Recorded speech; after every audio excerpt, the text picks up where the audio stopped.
জনপ্ৰিয় কণ্ঠশিল্পী তৰালি শৰ্মাৰ জীৱনলৈ আহিল এক ভাল খবৰ।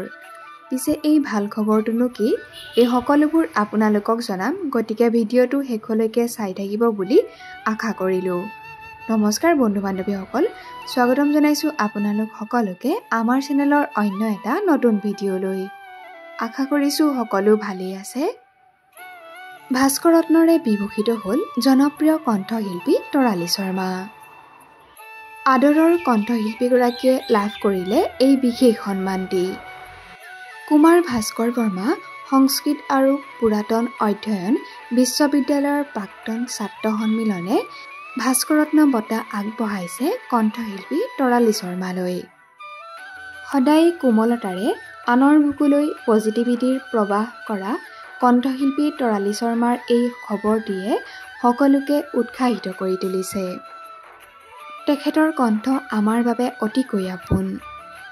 আমাৰ চেনেলৰ তৰফৰ পৰা কণ্ঠশিল্পী তৰালি শৰ্মালৈ আন্তৰিক অভিনন্দন আৰু শুভেচ্ছা জ্ঞাপন কৰিছোঁ। আপোনালোকে বাৰু কণ্ঠশিল্পীগৰাকীৰ খবৰটো পাই কেনে পালে? কমেণ্ট বক্সত কমেণ্ট কৰি জনাবচোন।